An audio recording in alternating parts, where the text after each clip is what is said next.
Hi everyone, it's been a really busy week. I almost forgot to do a video for this week.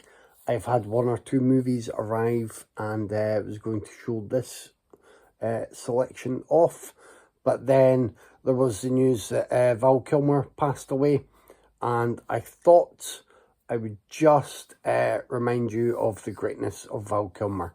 As everyone has been doing online, they have been sharing favourite roles of his and nice little anecdotes, and it's been lovely to see a lot of love for the Iceman.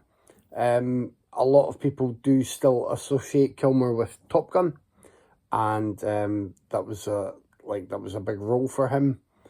It was really nice to see him back in Top Gun Maverick. I think that moment was handled really well, in line with kind of how the whole film was pitched perfectly. I think Top Gun Maverick is a much better film than the first film, but I did only see Top Gun after having already seen Hot Shots, so I could never take that seriously. Anyway, I couldn't remember everything that Kilmer had done in recent years, and then I had a quick browse through his filmography, and there was plenty of more options to discuss. I know a lot of fans of Real Genius. I'm a fan, and that was sort of back in the day. He had a great talent for comedy. He was really good. Top Secret is a film I will always mention when anyone mentions Val Kilmer. It is a favourite of mine. It is from the makers of Airplane and such. And yeah, it's kind of a spoof of Elvis movies, wartime spy movies, and it's great. And Val Kilmer is great in the main role, and I really like the soundtrack, even though they're all parody songs, basically. So, Willow. A lot of people had a soft spot for Kilmer and Willow. I enjoy Willow. I think it's one of those films that was better for those who got swept up in the hype of the time. But I've rewatched Willow at least once over the years, and thought it was okay. I'm trying to think of is it Kill Me Again? Kill Me Twice? There's, he either met or worked with Joanne Whalley on that film, who became Joanne Whalley Kilmer for a while. And I remember, I think I watched that during one of my many Noir-vembers, and quite enjoyed that. So we'll hop about anyway. Heat. He is superb in Heat, and I think I mentioned on video I recently read Heat 2, and Heat 2 has a lot of extra story content about his character from Heat. So it jumps about a fair bit and you get different exploits. And I think it's kind of testament to how great his performance is in that film that I read Heat 2 and couldn't even picture anyone else in that role. I just kept thinking of Kilmer and the way he was in Heat. Now, I believe Michael Mann said that is going ahead. They are going to figure out a way to turn it into a film. If they do, I think it will be quite difficult to recast. I'm sure they would anyway, because of it largely being set in the past. But it's still it's a tough call, a really tough call. Tombstone is another one I've seen people mention. I kept forgetting about initially, but he's fantastic in Tombstone as Doc Holliday. I'll be your Huckleberry. And the other night, full enough, I just finally started watching The Saint. Now, I know there aren't a lot of people who are going to say Val Kilmer passed away. Oh my God, he was great in The Saint. it didn't seem to be very good. I had to give up halfway because something came up, and then I couldn't even remember how the plotting had panned out, so I was like, I'll restart it at some point. It wasn't great, but it seemed to sort of fare okay when it was released. Funnily enough, I thought it was a big flop, but apparently did okay, but not well enough to kickstart whatever success they hoped to get from it. But Kilmer was fun in the main role, seemed to be having fun with the disguises, and I will get to that at some point. Although his sort of most notorious, I would say, flop that he'd been involved with was The Island of Dr. Moreau, and I've still never actually watched that. I watched a documentary about it, but not that. So where else are we going to go from Heat and the Saint? His turn in True Romance, a little bit of Elvis. Love you, Clarence. Always have, always will. Fantastic. Small role. Brilliant. Kills it. His turn in The Doors. He is like, he's uncanny in The Doors.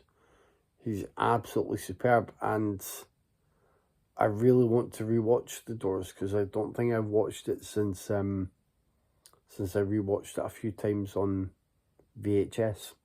Speaking of VHS, I liked Kilmer in Batman Forever, and Batman Forever was, I believe, the first Batman film that I bought on VHS and watched and rewatched it many, many times.